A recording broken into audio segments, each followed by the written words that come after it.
Welcome to the Atheist Roundtable. We're here with Pastor Mike and Kevin, Jesus Unfollower. What's going on, man? What's up? How you doing, man? Hey, I'm doing pretty good, and it's actually a pleasure to have you here at the Roundtable. How do you think it's a nicely shaped table, right? It's kind of made of oak. Beautiful. It's a beautiful table. Yes, atheist wood. We chopped it down. It's actually quite old. It's scientifically dated, carbon dated back to the a little bit further than the Bronze Age, actually. But however old the Bronze Age is, add 1,000 years. Anyway, dude, let's go straight into it. Let's do a deep dive. You familiar with deep dives? I've heard a little bit about these deep dives. Yeah, well, they're extensive in the sense that we do go deep. But if I can just push pause on the deep dive, I'd like to go ahead first and showcase a little bit of Murder Shed Steve. Murder Shed Steve is going to be coming on the show in a little while, and I know he's a fan of yours. He said, Pastor Mike, I know you're having Kevin on, and can I please ask some questions? I said, yes, of course. But I'm just going to showcase Murder Shed Steve. So hang on just a second, and we'll be right back. So I'm about to go meet up with T-Jump for dinner. We're going to chop it up. Well, hey, everybody. I'm hanging out here with T-Jump. Just to verify that he's still alive. Got to make sure to do that. And we're about to say a little prayer to our Lord and Savior, the Pastafarian God. He boiled for your sins. As you can see, I have my bowl of ramen here. In his name, ramen. So hungry, I'm sure.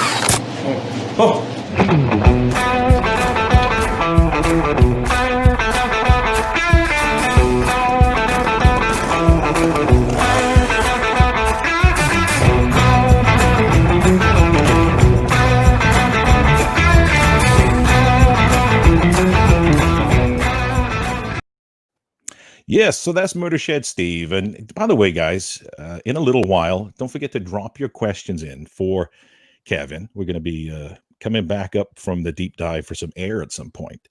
And Steve will be coming out to ask the questions. And like and subscribe if you enjoy the content as well. So Kevin, welcome to the round table. And before we get into it, what's your favorite ice cream? My favorite ice cream. I'll be lame and say chocolate chip. Chocolate chip? Regular ass chocolate chip, yep. Yeah, is that with a vanilla base, or are we going chocolate as well? Vanilla base. Vanilla base, okay. Yep. All right. So you were a Christian at one point. I was, yes. For my childhood, I grew up Baptist, but just kind of in name, like going to church on Sundays. That was about the extent of it. And from what I understood, born in Michigan, raised in Georgia, you've kind of gone back and forth to Tennessee at some point too, right? Yes, I've crossed over the Tennessee-Georgia line like 3 different times. I keep having to switch my driver's license, which is a pain in the ass. But huge pain. Yeah. I think I've finally settled, at least for now. I'll probably go back and have to go through that again, but who knows? Yeah, we're not too far away from myself. You remember J. Mike and Just Jeff? We're all Georgia folks. I mean, we could probably throw stones at each other. What they call it, the Bible Belt area. Oh yeah, that's what we call it. Oz he's lucky enough to not be one of us, isn't he? Oh, he educated me.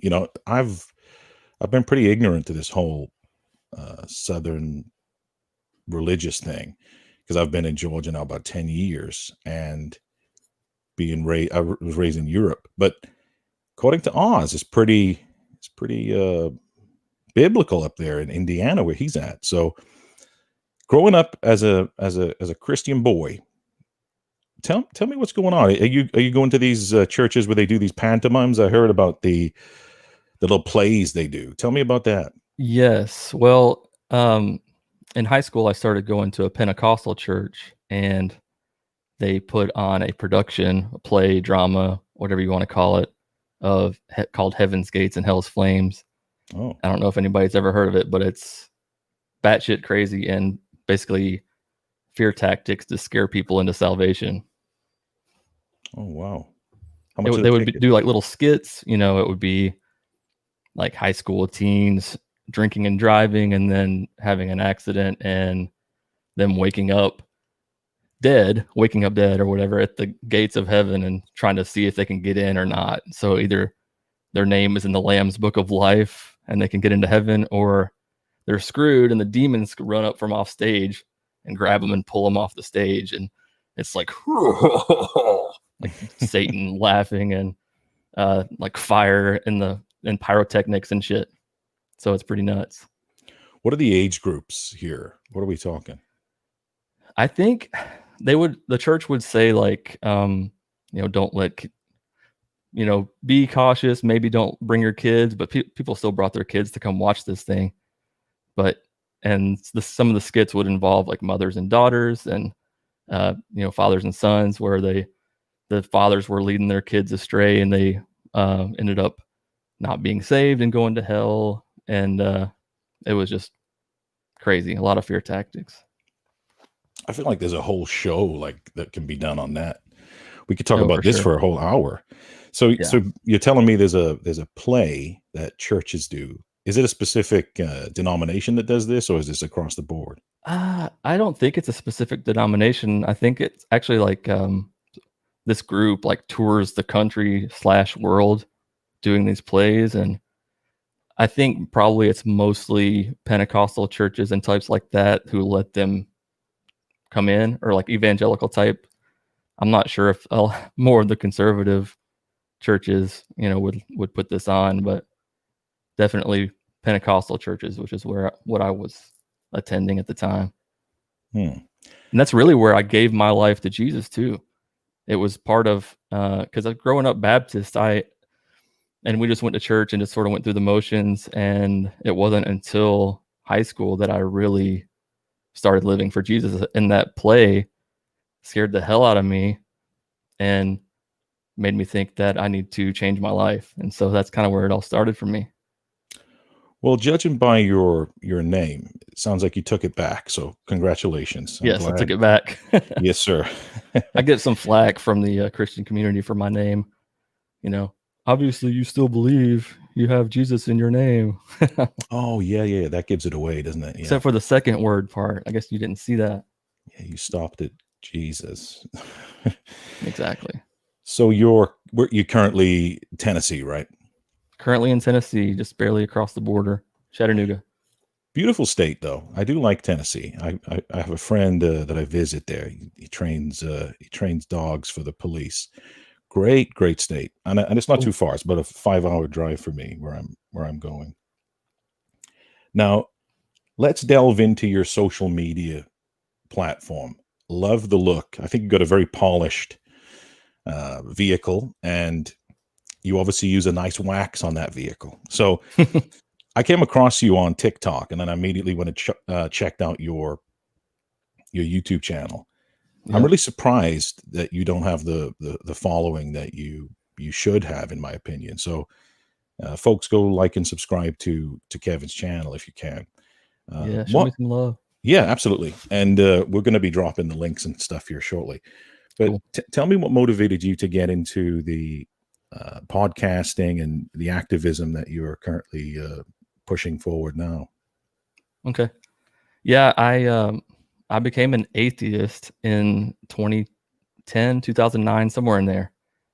And I sort of became indifferent about religion, God, whatever, for the last 9 years. It was like, yeah, I didn't believe, but I didn't really care.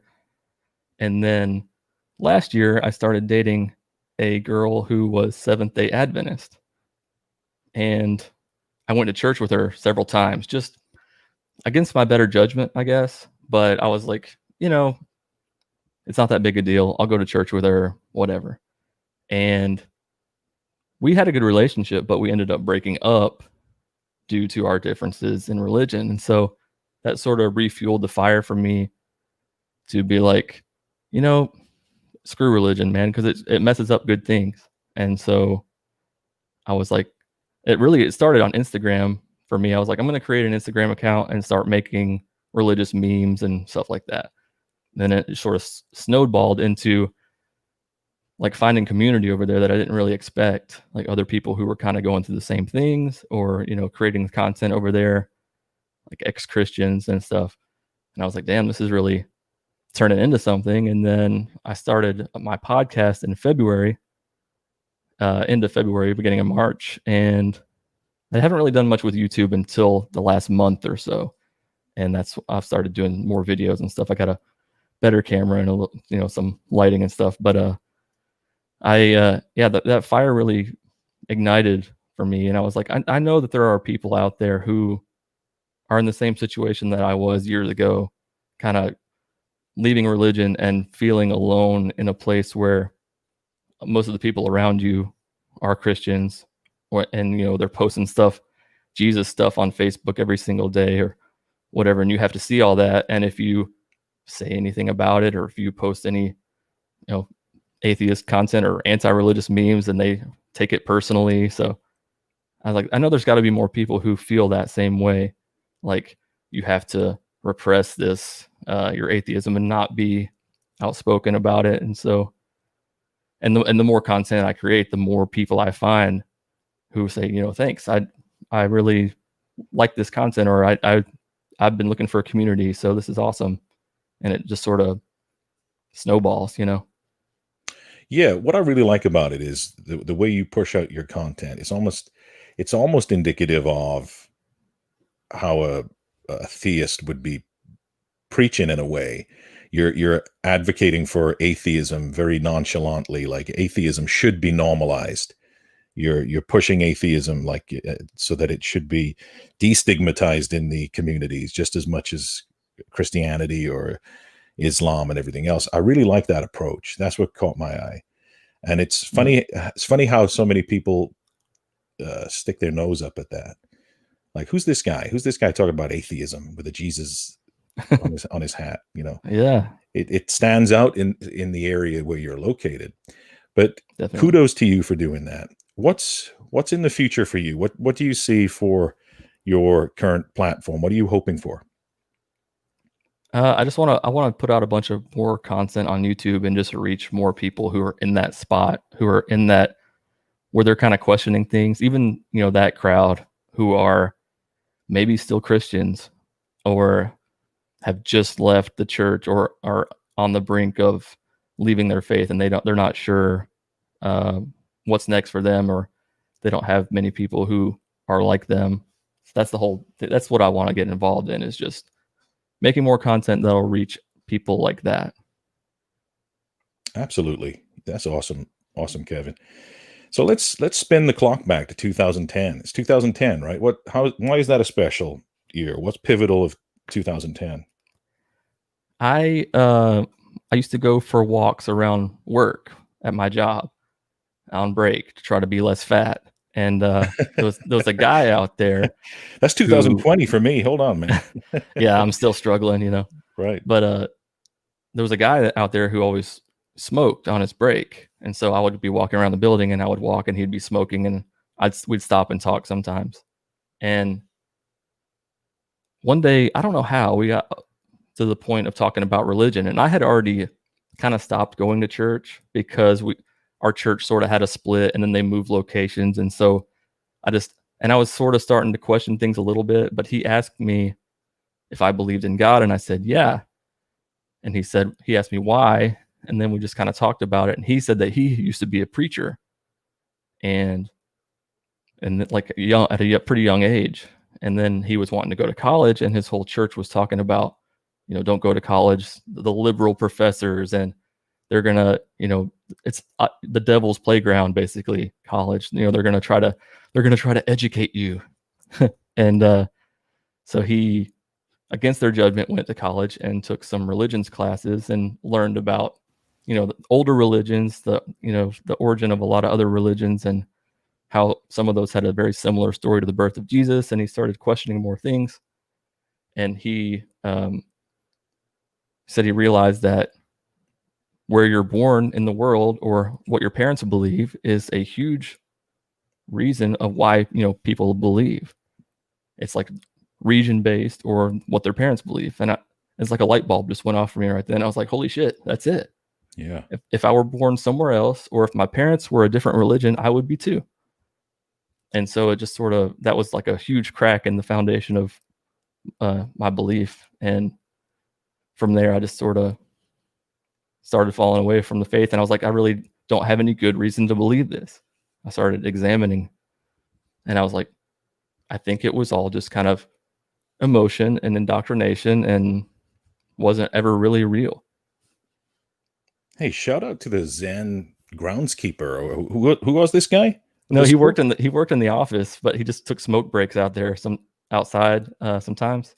Hey, shout out to that guy. What a cool dude. I know. Yeah, he and I are still friends. Oh man, that's awesome. So you were walking around minding your own business, and this guy just happened to enlighten you with some cool insight. That's really awesome. It's almost like getting witnessed to, but in the opposite direction, you know, like he's leading me away from Jesus instead of to him. Yeah, it's like some Ricky Gervais knowledge dropping bombs on you. Mm-hmm. So 2010, now is 10 years. 10 years is gone. You're 10 years into atheism.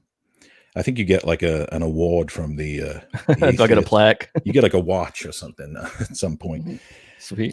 Yeah. Austin, you're going to get to talk to Austin here shortly, I think. And Austin's relatively new into atheism, and he sometimes will struggle with things because he was involved in Christianity for like 30 plus years.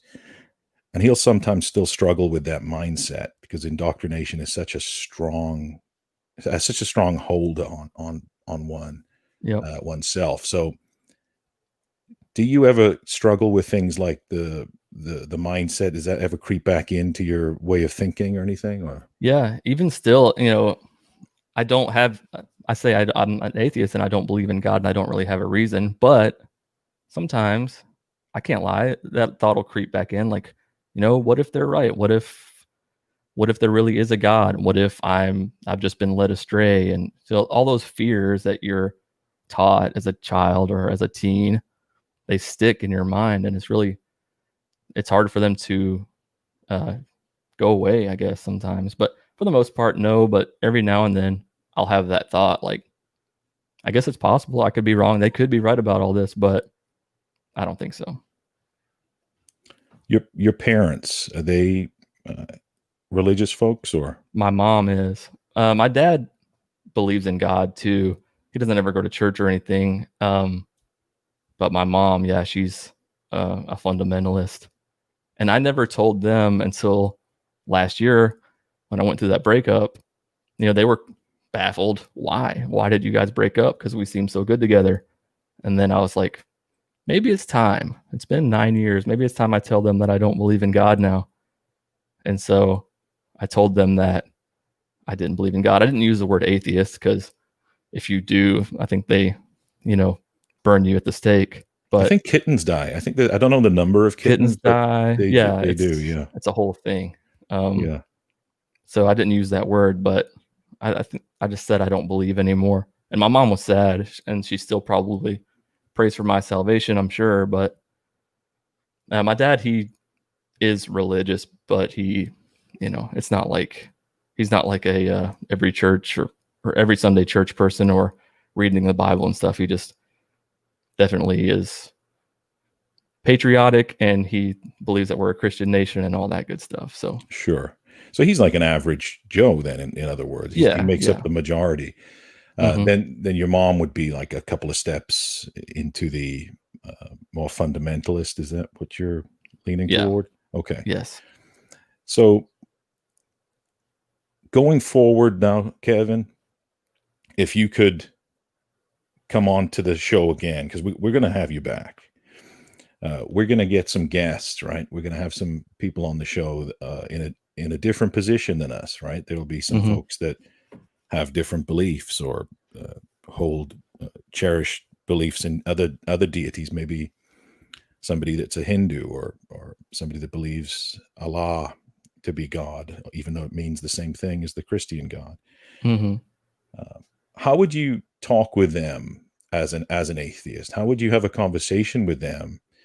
And what would your articulation of discussion be in regards to how they got to their belief system? And would you try and change their mind, or would you just have a conversation? How would that go? I think it would be mostly just questions, just me asking them why. I guess, the epistemology, street epistemology method of just asking them what they believe, why, how they got to that conclusion, and then sort of drawing parallels between that and other religions, and how other religions are similar in some ways, and they come to this like different conclusions than you do. What makes them wrong and you right, kind of thing. I wouldn't try to sway anybody. I guess just sort of bring awareness is the main thing for me. Just that it's possible to think differently from how you've been taught, how you've been raised. And I know for Christians, when you leave the faith and you start asking those questions out loud, it's scary. Like, I remember when I first deconverted, just asking myself, or just asking the question out loud, like, could there be no God? Could there really actually be no God?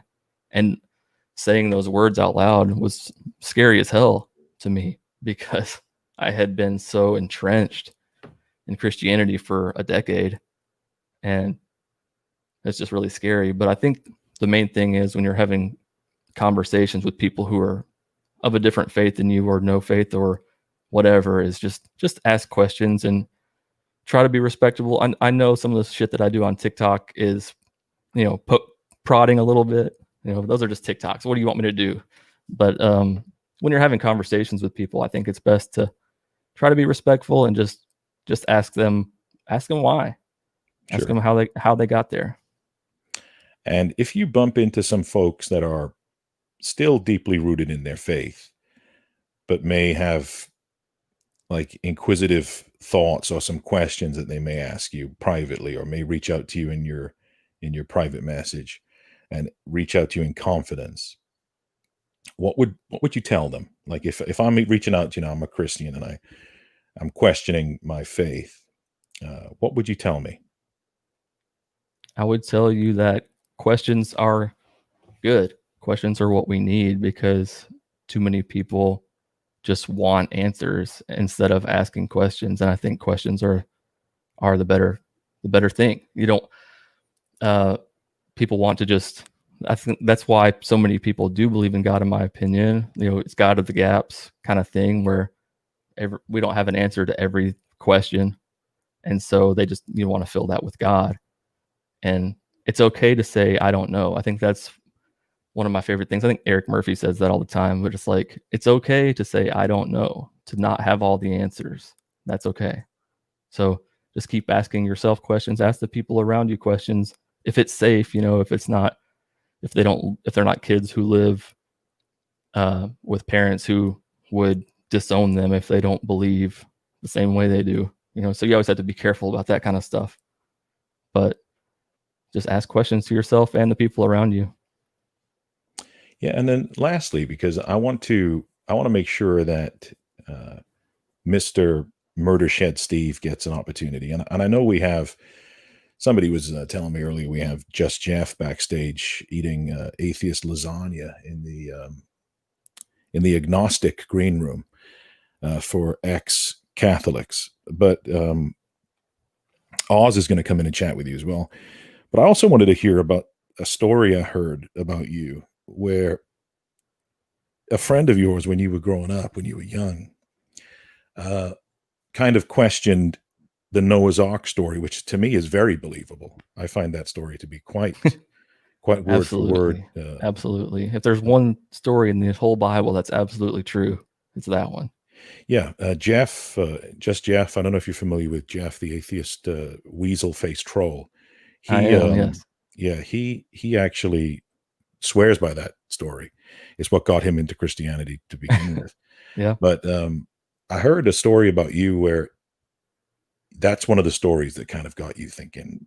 It's almost like the Santa Claus thing, where Exactly. you get to a certain age where you're like, hang on a second, this guy's going to go by everybody's house. Hang on. Yeah, yeah. You Wait, start to use how critical is that thinking. possible? How does he do that?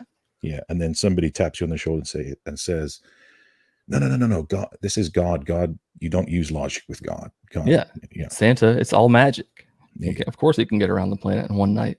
So what happened there? Was this in school? Where was this? Yeah, it was in middle school. I was about 13 or 14 probably, and I have no idea what brought this conversation up. We were at the track for gym class or whatever, and somehow we got to talking about Noah's Ark, and I was a Christian at the point, and this guy was an atheist, and he never believed in God from what I knew. And he said, "Do you really think that that's possible? Do you really think that 2 of every animal got on that boat?" And I was just like, I never really questioned it, but that doesn't really seem possible. But after that conversation, I sort of like, even though that like opened up this gap where I could actually think, it like closed back up, and I'm like, nah, it happened. It was God. It happened. But you want to talk about a full circle story? That same guy I'm friends with on Facebook still, and he shared a meme that I had made from my Jesus Unfollower Instagram account unknowingly. He didn't know that it was me. He doesn't know that I run that account, and he shared it on his Facebook page, and I just thought that was funny as hell. And I messaged him, and I was like, "Did you know that I made that?" And he's like, "What?" Because it was some big science Facebook page shared my meme, and then he shared it, and I was like, "That was me that made that," and he was like, "How cool!"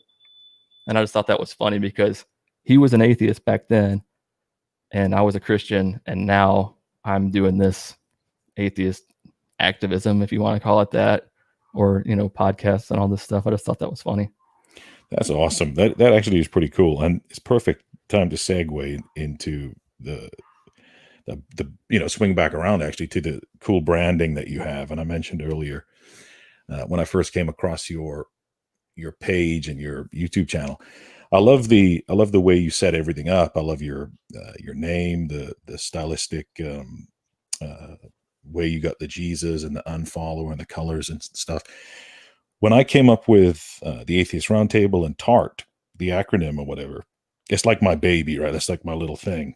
Mm-hmm. It started as a Skype group that I created on the guys I met through TikTok. Oz being the first person I met, and then Jeff and Steve and all these guys. I'm on this thing all the time. It's like a OCD project of mine. How do you approach that? Is that the same thing with you? Is it something that you obsess over, or? What, just the branding and the name and stuff, you mean? Yeah, everything, like the whole outfit.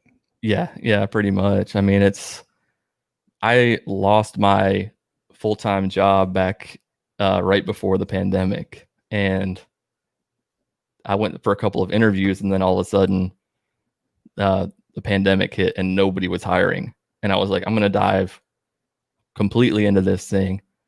Maybe it's a sign from God that I need to be doing this, but yeah, this is, I'm happy to have Jesus Unfollower as my handle on everything, as on all social media across the board. And I love what I'm doing. And I like that the name is a little bit controversial.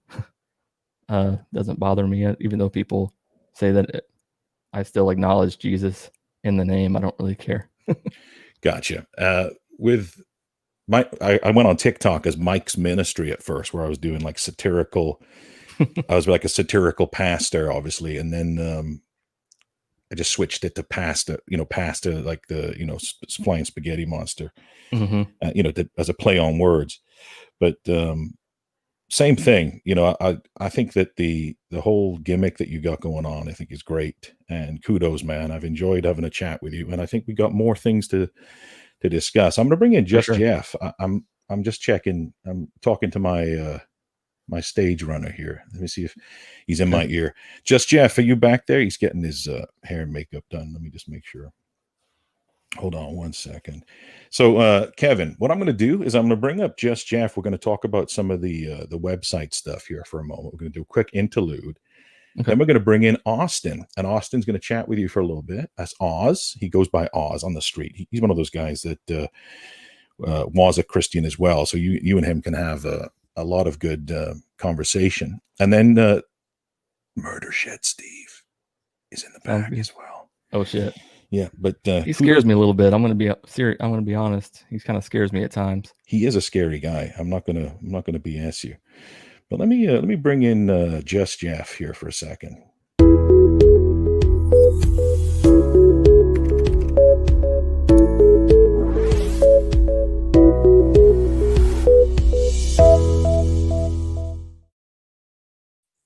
What's up, guys? Jeff? Hey, what's How's up, it going? buddy? Well, just this is my new location for the time being. I'm renovating now the upstairs after finishing the downstairs, so I've had to move all my stuff into the dining room. Oh man, you're looking suave there, buddy. Is that your home gym behind you? What's that? Where? This? Oh no, what it's home the gym. The cat. That's the cat climber. Yeah, there's a cat tree there. Yeah, that's funny. Ha ha ha. Dude, But you know what isn't a joke? I can hear an echo. Well, is that better? Check 1, check 2. Well, a little bit better. Well, I still have to obviously work out some of the pieces. It is a bigger room. I don't have my sound insulation down here, so hopefully I'll have that room done quickly and then be able to move back into my new wonderful backdrop, wonderful bookshelf for all my atheist books and stuff and things like that. So, but we do need to talk about the redesign of not only my room, but also the website. Bingo. So what you'll need to do, Pasta, though, is I shared my screen with the website, so you're going to have to pull it up. Oh, hell yeah, I am. There it is. So there's our redesign. New logos, new round table desk thing. Looks like we're in like a, Spider or Superman movie here. And still the same old links, though. So we still have the Tart link tree, which is available at linktr.ee/Tart. That will take you to our Facebook page, the official website, the YouTube channel, the Patreon. And if you have Patreon, and if you haven't checked out the Patreon, now would be the best time to do that, as there's been a new influence or new attention given to the Patreon from Oz, looking to add more exclusivity, more benefits, more communication back and forth. So you want to make sure that you're following that. And of course, contributing, if you want to continue to see us making some of this content. And one of the other important pieces here, which would be the upcoming calendar. So you can always check the calendar, but also you can look at our being on the show. So if you look down here in the bottom right, you have a little bubble you can click on. And here you can type in your name and your email. And actually that'll send an email over to Austin so we can see if you would be a good fit for the show. Of course, checking out the shop. And let me take a moment to shout out Braxton Brower, Lola Ray, I'm Just Trolling, which is you, Jeff, Brad West, Grumpy Old Cuss, Sean Alexander, which is Atheist Pumpkin, Philosopher Lobster. I'm not going to give that person's identity away, but he's a rascal. Those are our current Patreons. So much respect to those fellas. We got some of Austin's chest hair in the mail on its way. Speaking of Austin, the limited edition Mute Oz t-shirt. If you don't have one, you should have one because they are limited edition. They're not going to be made forever. Anyway, so that's the website for you. Thank you, Jeff. I appreciate that. Buddy. You're welcome. You want to say hi to Kevin, or do you just want me to Hi, Kevin. Hey, Jeff. How you doing? Hey, thank you, Jeff. You on the brink of taking more theist calls? I see you on TikTok every night. I'm trying, and I got to find a way to get that recorded so that we can have some of those good calls, and also figure out how to filter them correctly, if that makes sense. I'm only one man. True. Anyway, Jeff, you and I are gonna get out of here. You can pop back in with the questions later if you like with Murder Shed Steve, but I think you and I should get the hell out of here. How about Sure. that? Absolutely. We'll be back in 3 days.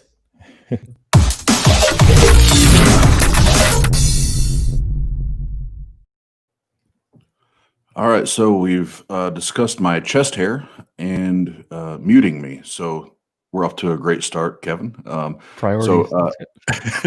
So first and foremost, again, Kevin, thanks for being on with us tonight, man. We Yeah, appreciate you man. taking time to hang out with us and chop it up with us heathens and having a good time. And I just want to say that from a former Christian to another former Christian, I'm really excited, man, for you, and that you wanted to turn up the volume on your voice and be active, and be an influencer in our community, because there are a lot of people that have been in our shoes and have experienced what we've experienced, and there's still the intimidation and the fear to be vocal, and to have a voice. So kudos to you, man. I appreciate it. And I know there's probably people that you and I have never met and probably will never talk to that we've had a influence on, or, at least help them, along the way. So I appreciate that. And I know the other ones that follow your content would say the same thing. So thank you very much.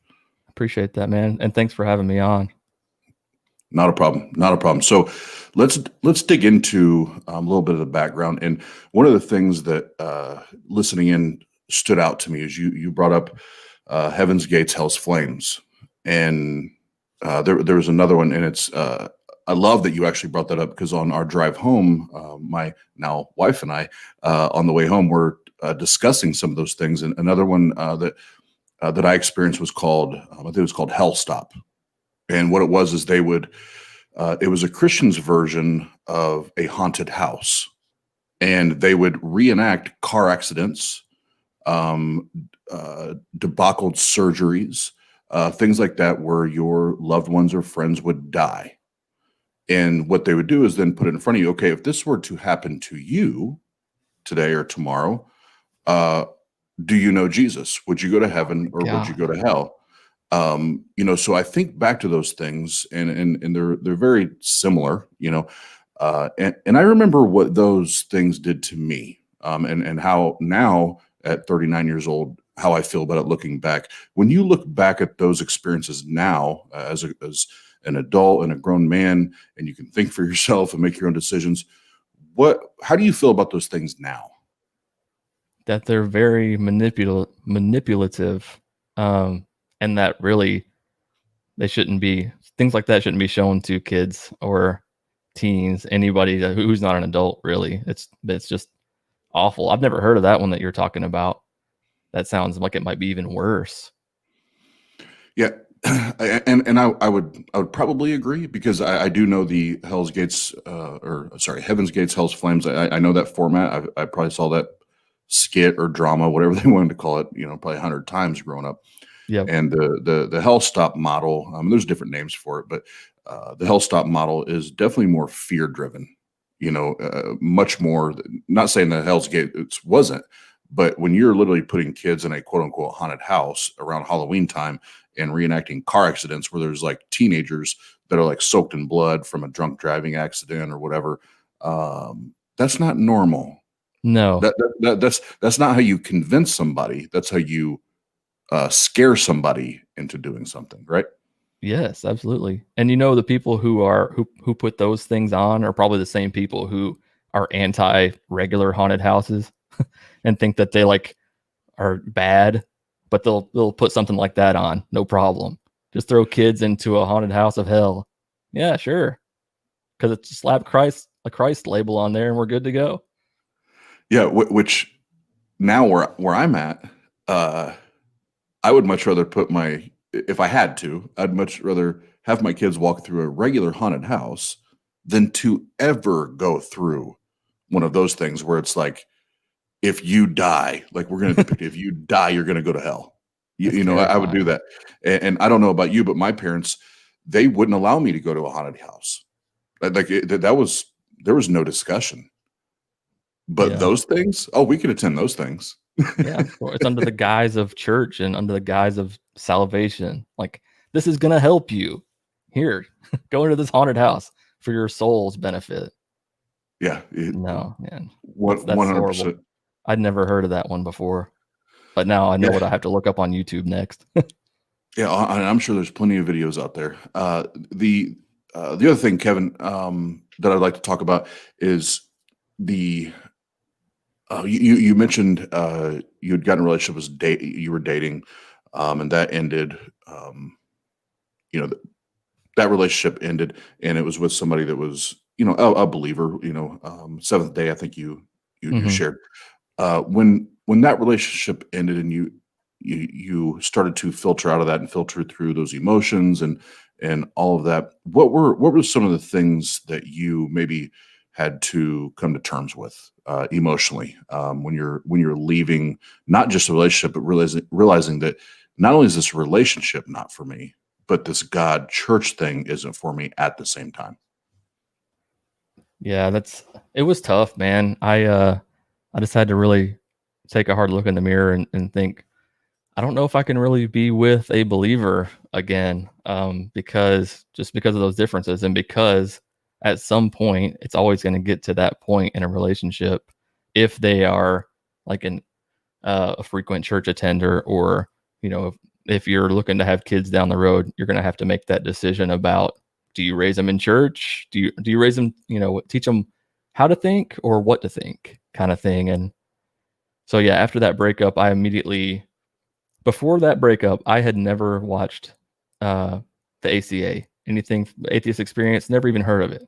Like, and I've been an atheist for a long time, but I like just dove headfirst into YouTube and like started watching stuff about dealing with breaking up with religious differences and all that stuff, and that just led me down the atheist YouTube rabbit hole where I started watching Matt Dillahunty until 3 a.m, and just binging all that stuff, and it just really fueled the fire for what I'm doing now. I originally just started on Instagram. I was just going to make stupid memes, and my original name was Jesus Shaves. Jesus Shaves, because I was just going to do like just a couple dumb memes here and there, but it just really turned into something else. But yeah, that breakup was tough, man, because I'm like I said, I was indifferent about religion for a long time, just kind of like, whatever, it's not a big deal if somebody's religious. But then going through that experience, like feeling like I was really compatible with someone except for that one thing, it just I was like, man, I gotta start doing start podcasting, start trying to find more people who are like me, because around here there are not that many people like in my everyday life who are outspoken non-believers. It's just a rarity down here. So I was like, I have to find community for like-minded people. And that's what I've done. Right. And the one thing that I do appreciate about the community that we do have here is the atheist community, especially here on YouTube, is we love to help each other, and especially when people are coming out of that, when they're exiting faith or they're running away from faith, is they try to help push those people forward and help them get better, just like Pasta has with me, and not just Pasta, but Steve and Jeff, and even Ben now, like they're always trying to help and assist, and that's one thing that I do love about this community is we really do try to help any way we can. So the the other thing I want to ask you about the end of kind of those, or the defining line, I guess, of those two relationships, one the romantic relationship, but then coming to the point where it's like, okay, not only am I an atheist, but I feel like at this point now I need to be vocal about it, right? And I need to raise my voice, so to speak, about it. For me, I was going through a transition in coming out as an atheist and deciding, okay, not only am I'm lacking belief, but I feel like I need to say and I need to tell people what I've been through to help others. I was also going through a really, really nasty divorce, all at the same time. And there were moments or pockets of that time frame that some days it felt really, really good. I was rejuvenated and excited. Then there are other days that I was just lonely and miserable because I had lost not just a marriage and my family, but then this relationship with this God that had taken up majority of my time. So now I don't even know where to put my time. I don't know what my identity is, because my identity was in that church and in that God. So there was just some really dark nights, some really lonely nights. Did you ever experience anything like that? Yeah, definitely. Especially like when I first left the faith back in 2010. I mean, I played in the worship band at church. I was at the church like 3-4 days a week, just for services or for like band practice or whatever. I was always entrenched in that community, fellowship, whatever word you want to use.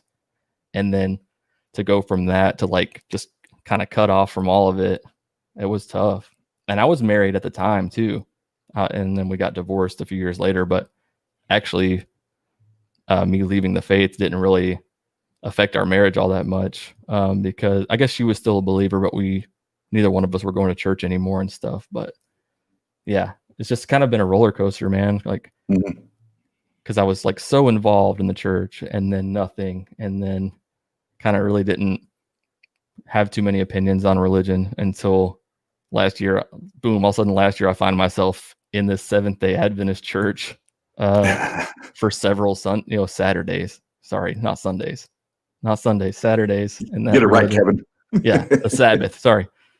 And just feeling like, man, this is really weird to be back in church, because it had been 9 years or so since I had been in church, and then going through that whole thing again. I never really cared to go to church, and then the breakup, and it was just like that whole roller coaster, just falling back out of that again, and just feeling like that's when I decided I was like, I need to be vocal. I need to speak up, because for the last several years I haven't. And it gets to a point where you feel like you can let people talk about religion all day and post on their social media about their God and what he does and their favorite scriptures and about Satan and about everything all the time. And you just have to suck it up and deal with it. And so it's like, why should I really have to hide how I feel about those same kind of topics? I shouldn't have to, just for other people's sake, to spare other people's feelings. And I'll be honest, I still don't post much about atheism on my personal accounts. I did recently add all my Jesus Unfollower stuff to my personal like bios and stuff. And that kind of felt like a big step for me, because it is hard. I don't have a lot of Christian friends. I guess I do. I have some, but I have a lot of acquaintances and stuff. And I really shouldn't be scared to lose those, because it's not like I ever really talk to them anyways. But it's still that feeling of, I don't know, like you kind of feel weird about posting stuff like that. And it's crazy, because it's almost like that was instilled in me years ago, that this stuff is taboo to talk about. Yeah, and I went through that. Now I will say, mine was pretty brief, as far as worrying about, because if you went on my Facebook page right now, which I think you and I just became friends on Facebook today, actually, but if you go through there, I would say right now 3/4 of them are Christians, because that's my background, right? And there was a time that I hesitated to say anything, bring it up. But then every time I got on Facebook, it was like, well, they don't hesitate to put their shit down my throat. That they don't hesitate to tell me about their God. So why should I be silenced? Why should I be quiet? So now, if you go on my Facebook page, all I talk about is tart. All I talk about is, Good. Activism and everything, because it's, if you can use this platform to push your agenda, and you do it unabated, I'm going to follow suit. I'm going to combat that. So the other thing I think about a lot with people that have, backgrounds and childhoods like yours and I, and what, not just the experience, but what it does long term. For me, there was, and I'm not saying this is everybody, for me, there was a lot of, abuse and religious trauma and, and all those things that were involved. And I never want to assume that anybody else has ever experienced that. But coming out of it, did you experience any type of abuse or trauma, the religious trauma, exiting faith, exiting religion, anything like that? Actually, no, not really. That's one of the common misconceptions I think that a lot of people make. I know that a lot of people go through religious trauma and hurt, but people think that we become atheists only because of that. A lot of, I hear that a lot, like, oh, you just went through some horrible church experiences. My church experiences were good for the most part, except for that time that preacher grabbed my tongue and made me talk into a microphone. We can talk about that a different time if you want. But for the most part, my church experiences were pretty good, and I made a lot of friends. And but yeah, there wasn't that much trauma or abuse, anything like that. I mean, I did feel kind of emotionally manipulated by a lot of things, but I don't think it was done out of a place of bad intention. Those people truly believe that that's the truth, and they're living it. And so it's not like they're intentionally lying to me or trying to do any harm to me emotionally or anything like that. Well, and that's what I try to tell people, because I agree with you. I don't think it was I don't think it's intentional in nature, uh, but it is built into the fabric of what they do. As far as the emotional leading, the psychological leading, that's just how they're taught. They're doing what they believe is right, even though Right. it's not right. Right. Yep. So I would agree with that. So no type of religious trauma or anything walking out, which I think is great, because you're right. Most current theists would say, well, you just hate God or you hate church, and that's not something that they can necessarily attach to you, because you don't make the claim of experiencing an abuse or religious trauma, anything like that. So I think that's a plus for you, because that's already a no Yeah. argument over. Yeah. They have to understand that, just like they're not all the same, we're not all the same either. Yeah. I'm doing some TikToks right now, a little series on that too, like misconceptions about atheists too, just to try to dispel some of that stuff, because we're not all the same. We didn't all go through the same experiences, and we don't hate God. It's nothing like that. Yeah. And even with myself experiencing a lot of those things, I don't have a hatred for a God. I lack the belief that the God even exists. So how do I hate Right. something that I don't believe exists? And they say, well, then you had fucked up stuff happen at church, so you hate church and church people. No, I don't hate the church or the church people. My brother's the pastor of the church I went to, and I love him dearly. Yep. I talk to him all the time, so that's not valid. What it is I hate your belief. I hate the faith. I hate the religion and the construct, and the things they lay forward, that you have to do this, this, and this, or you're going to burn in a hell. That's what I hate. That people are controlled and manipulated by that. So would you share Exactly. that same perspective? 100%. Yeah, it's not the God that we hate, that we don't believe in. It's the oppression and religion being injected into government and stuff like that, making laws around a God that the majority happen to believe in. And so, yeah, it's just the damage that can be done in God's name, not necessarily the God himself. Right. Totally agree. Then going back to your church experience, so like I said, you stated no type of trauma or abuse or anything, but when you did, Kevin, when you finally walked away and you said, I'm really done with this. I'm done with the God thing, the faith thing. Did you lose friendships? Well, how was your family relationships impacted? What did that look like? I It's funny, because a couple of my best friends also became atheists, so that was really good for me. But I did lose some friendships, and it was mostly, church friends. We just kind of went our separate ways. It's kind of on the reverse side of that. In high school, I lost one of my very best friends because I was the religious one, and he was not at all. And I was trying to tell him how to live his life, and that certain musicians that he was listening to were uh, that he was idolizing them, and that they were of Satan. And then our friendship just ended. So that friendship ending hurt a lot. And then now it's like, can I get that back? Can I get that back? Because I'm not a Christian anymore. But it's like kind of too late. But yeah, and some of my family, as far as my family goes, a lot of them still don't know that I'm an atheist. Only a few do. Luckily, my sister is not, like, she kind of left the faith too. So we're really, we've always been the closest, like, of all my family. So that has been helpful for me for sure. I haven't lost a ton of friendships though. Most of them, a lot of people probably think that I'm backslidden or whatever, at least my church acquaintances, that, he's just backslidden for a decade. He'll come back kind of thing. But my best friends and stuff, most of my best friends, I'm still friends with, and it hasn't really been affected. Okay. Yeah. Cause without going all the way into it, I lost just about all my friendships, and it was sad, because I thought, I thought we were boys. I thought we were cool, but it actually was it was a church thing.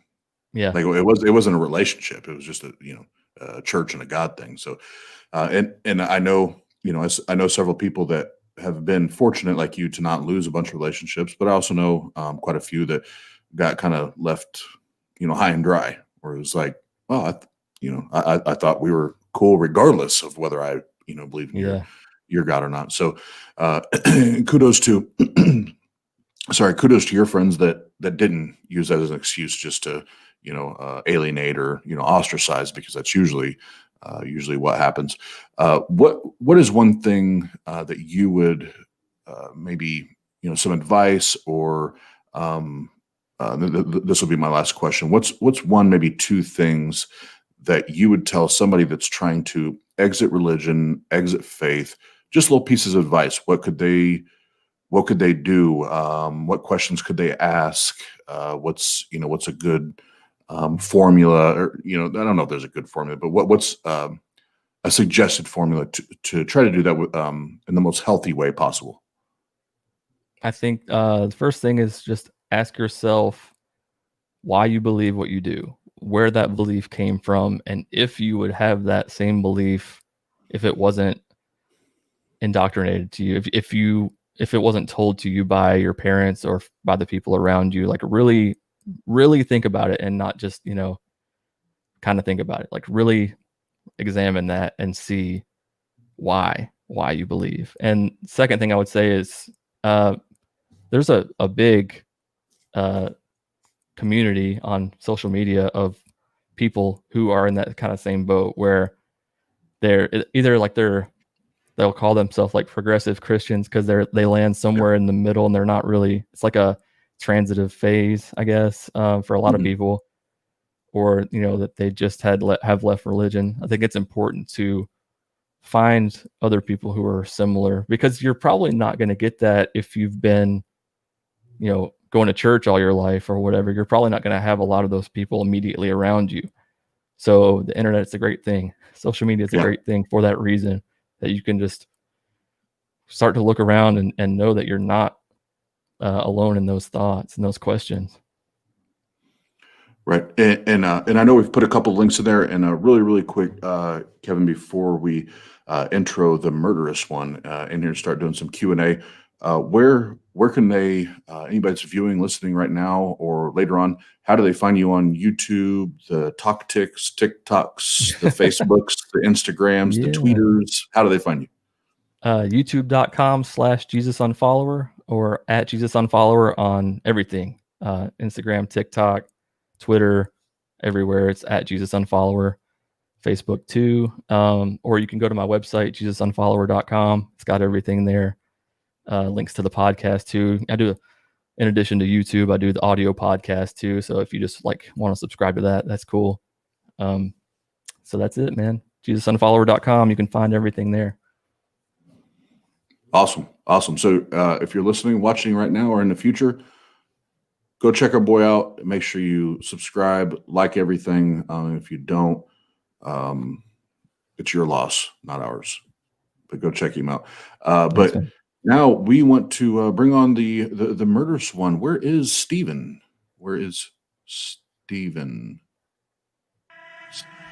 So it's time for Q&A with Murder Shed Steve.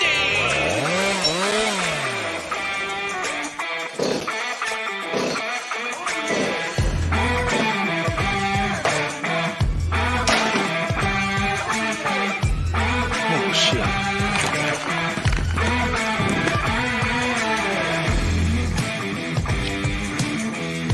Wait. Can you provide evidence that a God exists?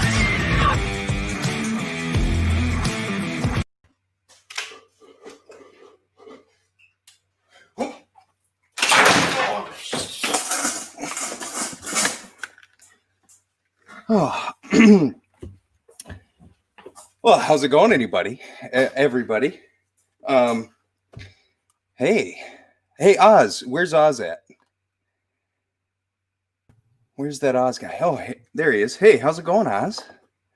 What's up, buddy? Hey, we're ready for Q&A. So, did you know that it takes the same amount of bite force for a baby carrot as it does for a pinky?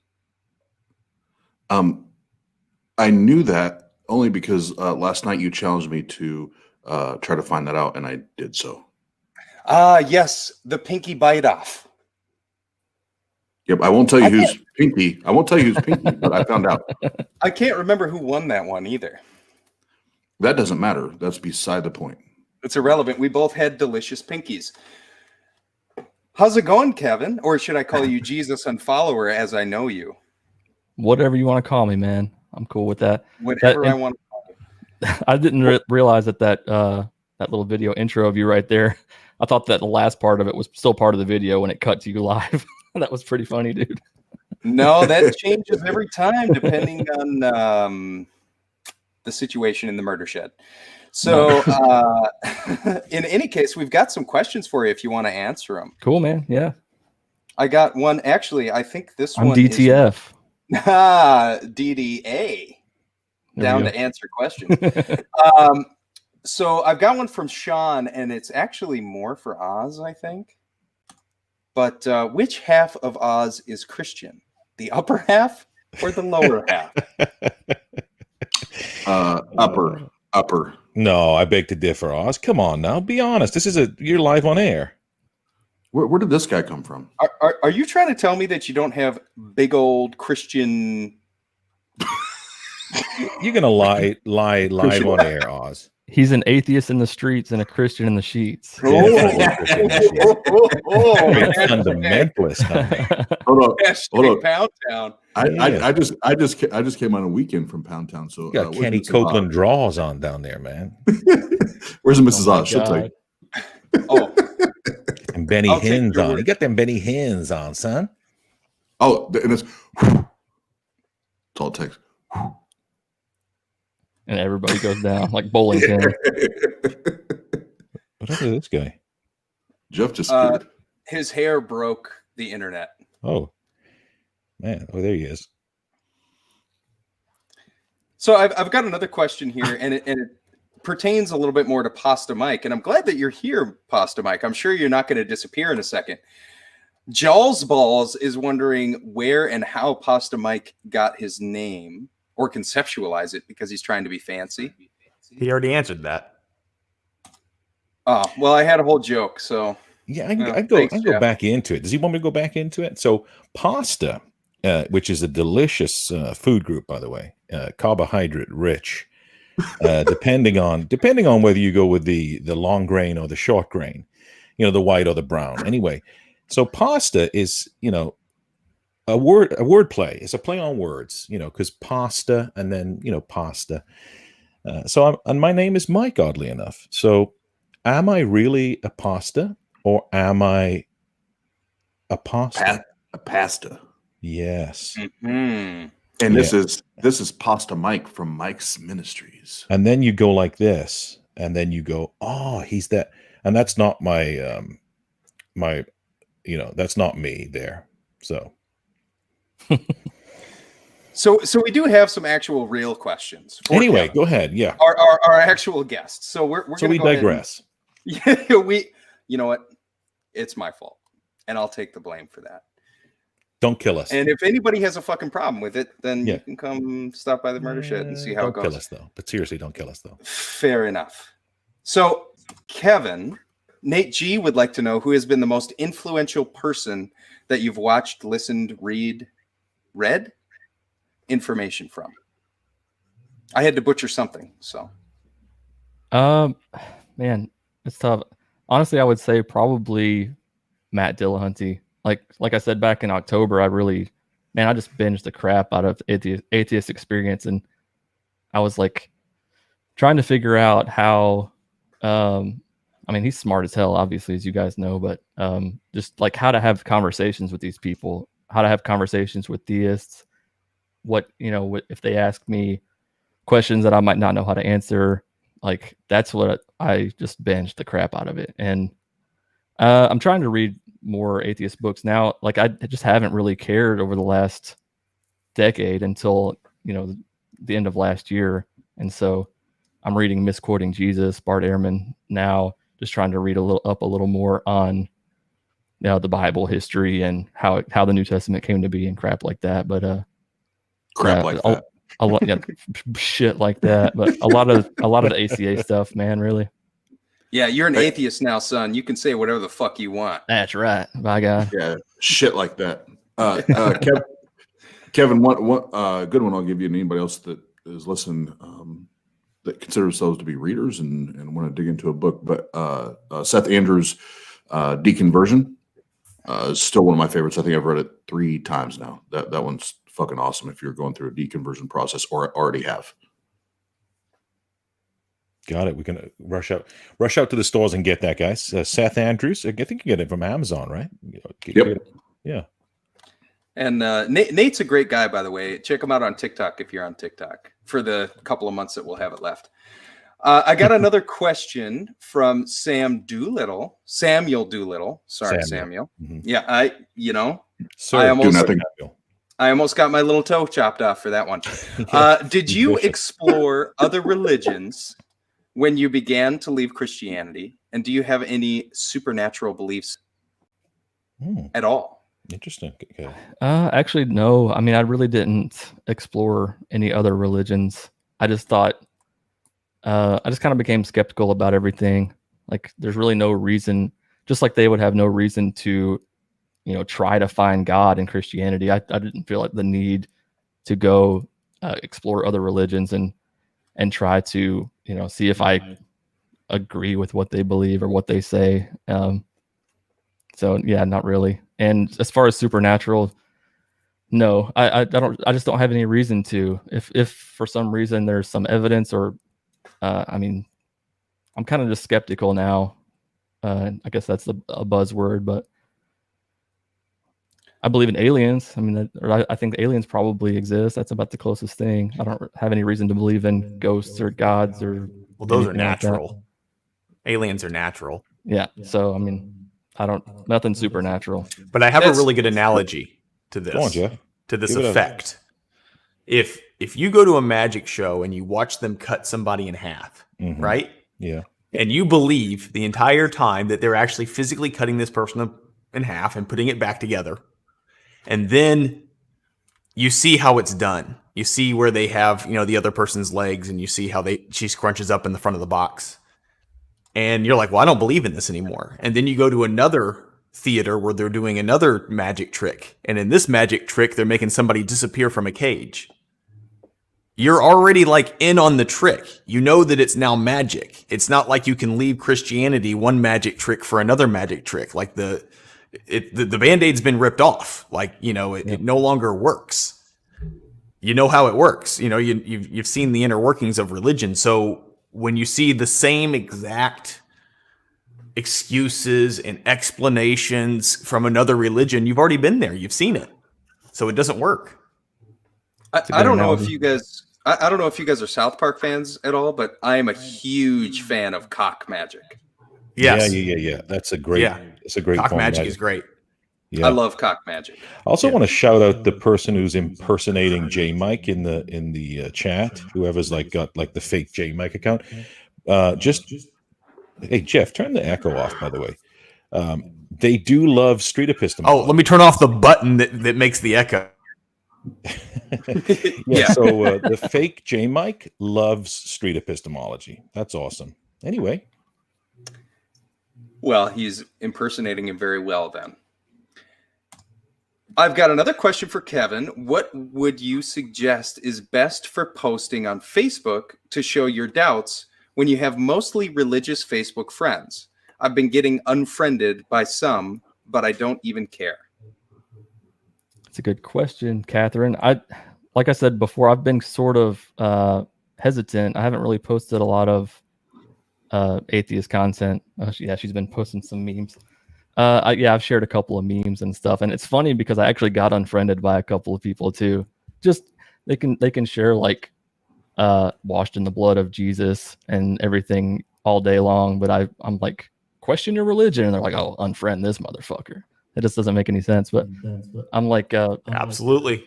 I think it's just, and I got to take my own advice here too, but just be yourself. I mean, we only live once. I know that's a cliche to say, but why we really shouldn't hold back how we feel about that topic, because nobody else does. Put your hand down. Yes, Oz. Is he just excited about his wedding ring? Is that what he's showing off? I was about to say, first of all, did you guys see that? Look at that. Blanging. That happened. That happened. That happened. Hmm. But if I could answer that question very, very easily, is just post a bunch of YouTube links to Anthony Magnabosco's page for your Christian friends, and they will fall in fucking love with it. Because there's not a more diplomatic or simple approach to figuring out what you believe and why you believe it than what he does. So just post that. Then it's not personal. It's not you. It's not your friends talking about it. It's about some guy they've never met, and he's doing it. I think that's a great approach. Or you can share a conversation of Ricky Gervais and Richard Dawkins, like I did, that pissed people off. I just shared that, and I was like, nothing you will do will not upset them. And so if you're living your life trying to not upset other people, then you're not being genuine to yourself. Yeah, Yep. and you owe it to yourself, man, to be you. And I like I said, I got to take my own advice on that. Well, I got a couple more questions that we're going to go through here. One is from Samuel Doolittle. Oh, him. Yeah, I know that Sam. Samuel guy. No, that's Sam. That's Sam Doolittle. Oh, you're right. Yeah. The other guy No, was Samuel. no. It's Sam Do Nothing. Samuel Oh. Do Nothing. Oh, do nothing. Okay. Anyway, do you ever talk to your parents? And if so, how often does God exome Sum up. Okay. Sum up? Or I think he may have meant come. I think he means Yeah. calm. Yeah. He does have his own language. Sam. Yeah, I still talk to my parents all the time. Just try not to about God as much as possible. Because if religion comes up, then my mom just gets that sad look on her face, like, oh, my son's lost, kind of thing. But so I try to avoid the God conversations if at all possible. Just what they say, avoid politics and religion when you're around your family. I think that's probably, for the most part, unless you just want to have arguments and be miserable, it's probably good advice. If you want to preserve the relationship, as Matt Dillahunty would say. Yeah. My dad unfriended me on Facebook. Shit. Oh God, that's like official too, right? Facebook means more than anything. Not just an unfollow, he completely unfriended you. Yeah. That's brutal. Completely. That's fucking brutal, Yikes. Jeff. I don't know if it was my political comments or the Jesus comments. It's one of the two that got him. Probably both. You know what? I have a comment, but I'm going to save it for later in private, Jeff, because I think it'll be very funny, but maybe not quite appropriate. And I'm going to let everybody hang on that one. Kat the Humanist has another question, and I think we're going to end it out with this one. Yeah, Kat the Humanist. She's a humanist. She sure is. Mm-hmm. Did you fear hell when you left? And I'm going to add... When you left hell, Kevin... when you left hell, did you fear it? Did you fear that place? Have you? And I'm Close going the door on the I'm way gonna out, add basically. Did you close that door? I'm going to add a little extra to that. How long did it take you to eliminate that fear, if you did? Yeah, I did fear it for a while. Like I said, when I started asking myself those questions out loud, like, could God really be not real? And like, that fear of hell was real. And probably for, I'd say, like maybe 6 months, and it just started to die off. After a few months, it was like, it was still there. It would kind of resurface from time to time, but overall, like maybe about 6 months to a year at the most, of where I was still holding on to that. Like that would kick up every now and then, and I would be like, what if what if I'm wrong? Like, am I going to go to hell? But yeah, so it took a little bit, but I think some people is maybe even longer than that. I've heard stories. If real quick, if I just say, I still have nightmares. Like as a grown ass man, I still have nightmares over being told if you do this or don't do that or don't act a certain way, talk a certain way, you're just going to suffer in this eternal shit show that is hell, and Satan's going to rule over you. So that's something that I think a lot of people struggle with in leaving, is that fear of hell. And I've had to talk to my therapist about it. So there's some people that it is a short-lived thing, but it's something for me that I struggle with big time. I had the fear of heaven. What does Mrs. Oz do when you have these nightmares? You don't want to know. She qualms them. I gotta say, even as somebody who never really believed in hell, just being surrounded by people who did and asserted that demons and all that kind of stuff, it still is something that crosses your mind, and you think about, well, what if it fucking is real, you know? And you start thinking about it, and you do freak yourself out, because delusional thinking is an evolutionary trait that we've all taken on, isn't it? Well, speak for yourself there, Steve. Okay. Fair enough, Pasta Man. Yeah. Anyway, Pasta Mike. Yeah. Thanks everybody for stopping by the Murder Shed, where answers get questioned. What's up with this guy? And as we cut to, hey, any calls coming in tonight, Jeff? Always. I mean, I can tell you right now, I have 10 voicemails that I haven't. This one literally just says used Chrysler Jeep. I don't. What happened? What happened? What happened? What? You just knocked yourself out of the stream, son. Did I? Yeah. Well, anyway, I was just looking at a voicemail I have, and the person just left me a voicemail screaming used Chrysler Jeep. Look, just to show. Here's the real J. Mike. J. Mike asking he will appear.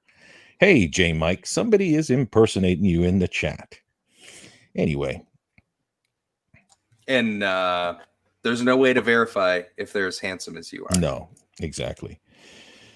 How dare you put a space between the J and the Mike, you silly imposter. You don't even know about nothing. You don't know sheep. Hey, Austin, tell him about. Hey, you don't know Jesus. You don't know the Bible. No, you don't know nothing. You don't know sheet. You don't know science. Yeah, I just put on to I text Mike and I said, "Hey, are you trolling?" And he's like, "Loki just said the same thing." No. I'm getting my feet done. I was like, hey, anyway. Yeah, look, I know you're laughing. Jesus Mike does get pedicures. So he does have to walk he walks on the water. Around in, he's in sandals a lot. Yeah. No, he's got to walk on the water. The feet got to be fresh. They got to be fresh. Jesus Mike. Jesus Mike. I hear he wears. Jesus Mike got to keep his feet nice. He got their toe game up to par when he be debating them folks in that philosophy. Well, when you're always wearing sandals, what else are you going to do? You know, that's true. That's true. Wear socks? Only psychopaths do that. Yeah. It's not stylish. But hey, Kevin, what do you think, man? You've been on the round table. You qualify now as part of the group here. The only person that you can't go and visit is Steve. I think anybody seen T Jump? Where's T Jump at? We're not. Don't worry about T Jump. Is he off camera? He's fine. He's okay. I promise. I promise he's fine. I pinky promise. Okay. We might live in the same state or whatever, but it's not like I just go around murdering everybody who's online in the same state as me. But Steve, before I call authorities, I need to know that he's still alive.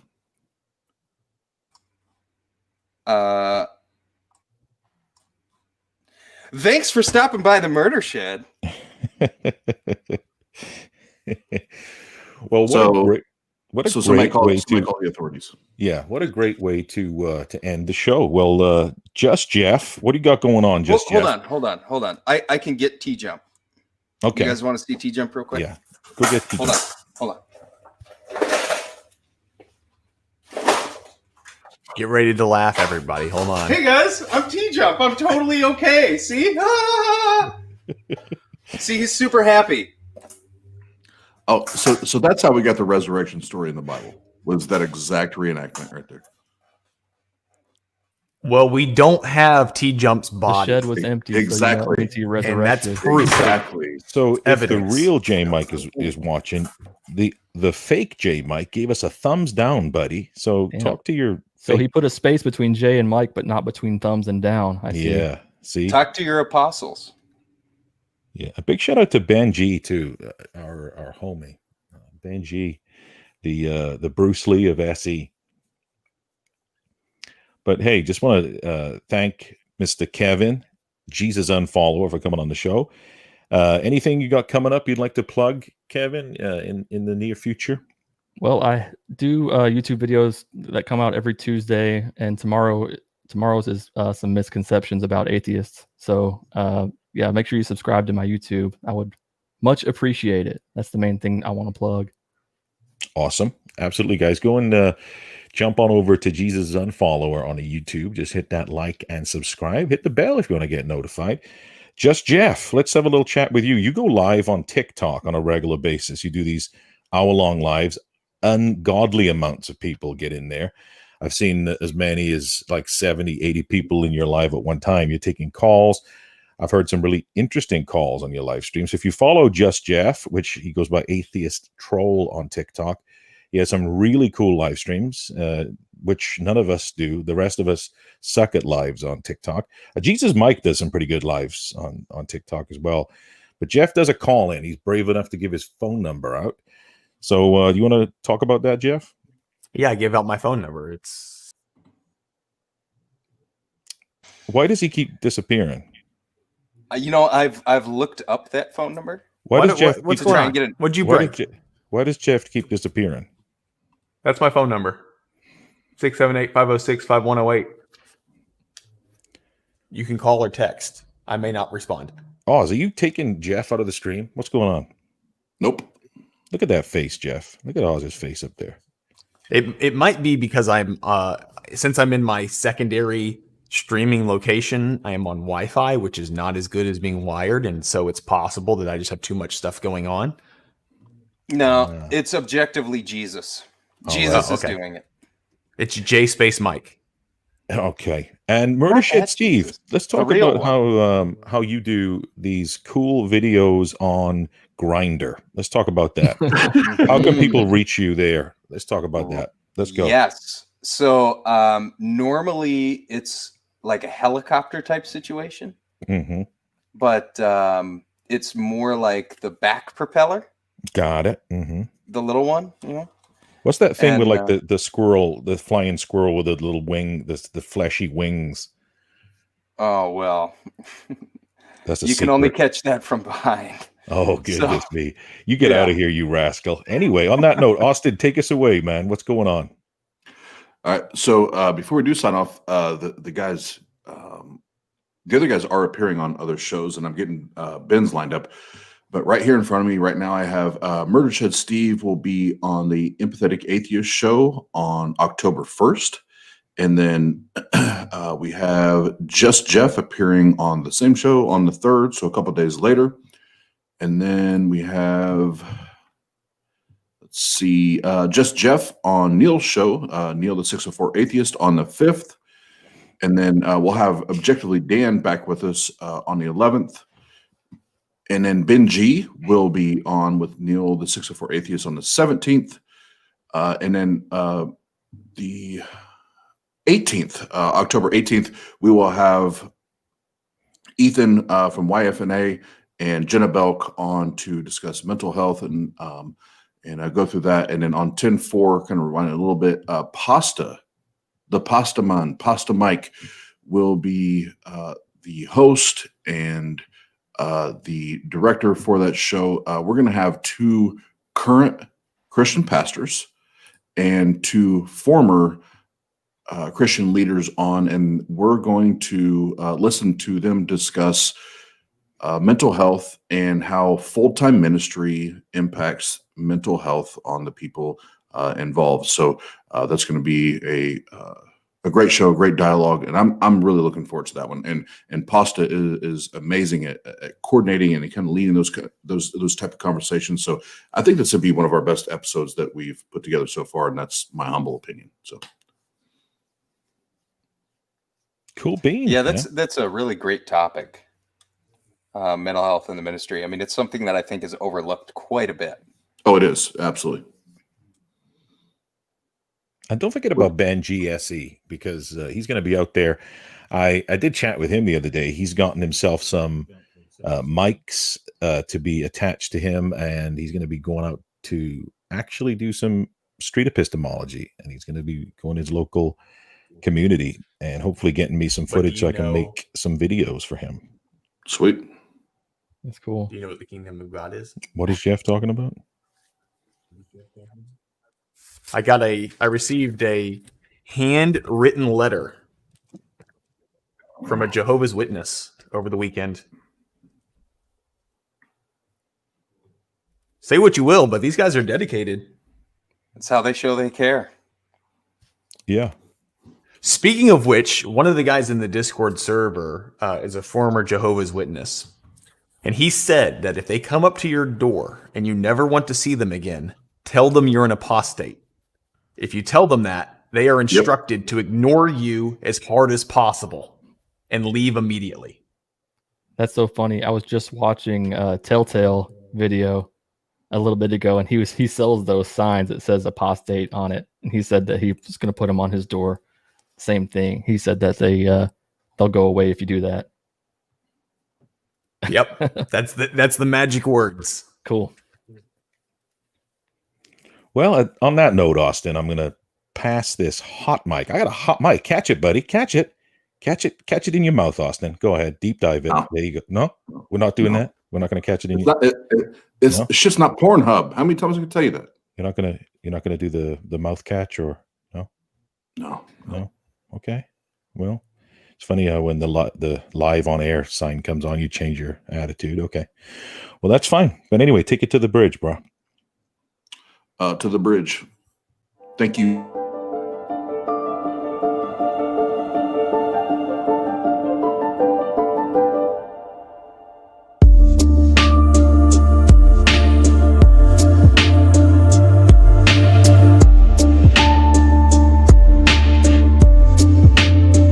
I'd like to thank all the folks in the chat tonight for coming out, especially Loki. Thank you, Loki, man, all the way from Scotland. One of the coolest dudes. Thank you to Kevin, Jesus Unfollower. Please, if you can, go like and subscribe to his channel. That voice needs to be heard in the secular community. Everybody at Tart wishes everybody came over to the chat to get involved today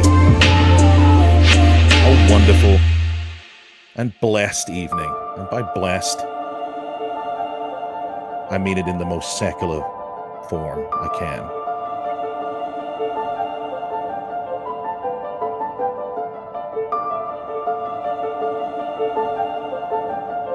It's Pastor Mike. Take care.